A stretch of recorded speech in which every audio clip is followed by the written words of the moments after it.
უბედური შემთხვევა რუსთავში ბუნებრივი აირის გაზონვის შედეგად ერთი ადამიანი გარდაიცვალა. წინასწარი ინფორმაციით შემთხვევა წყლის გამაცხელებლის არასწორად დამონტაჟებამ გამოიწვია. თემაზე ვრცლად მარიამ სოლოღაშვილის სიუჟეტიდან შეიტყობთ. ბუნებრივი აირის გაზონვის შედეგად მე-19 მიკრორაიონში მცხოვრები ჩაკვეტაძეების ოჯახის 3 წევრმა მწვავე ინტოქსიკაცია მიიღო. ოჯახის 2 წევრის მდგომარეობა დამაკმაყოფილებელია. 25 წლის მამაკაცი კი ადგილზე გარდაიცვალა. წინასწარი ინფორმაციით შემთხვევა წყლის გამაცხელებლის გაუმართავობამ გამოიწვია. ბანავი ამბიც დილით და რო გამოსულა იქიდან, გამოსულა დედაც ცუდად და ესეც ცუდად, მამამისი სხვა ოთახში იწვა, რომ გამოვიდა ოთახიდან, ორივე ძალიან ცუდად იყო და ვერაფერი ვეღარ უშველეს. როგორც გაირკვა, მამამის მამდილით გითხრა, რომ თვითონ კალონკა თვითონ დააყენა, თვითონ შეაერთა და არასწორად ყოფილა შეერთებული.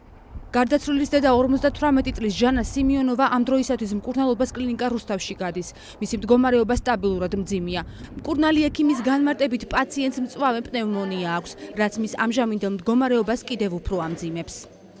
შემოვიდა მძიმე მდგომარეობაში CO2 მოწამვლის გამო, არაკონტაქტური იყო, დეზორიენტირებული, მდგომარეობა მძიმე იყო, სუნთქვის უკმარისობა გამოხატული, ამჟამად მდგომარეობა გაუმჯობესებულია, ადეკვატურია პაციენტი, აქვს დიდობის ქრონიკული დაავადება, რის გამოც აგრძელებს მკურნალობას.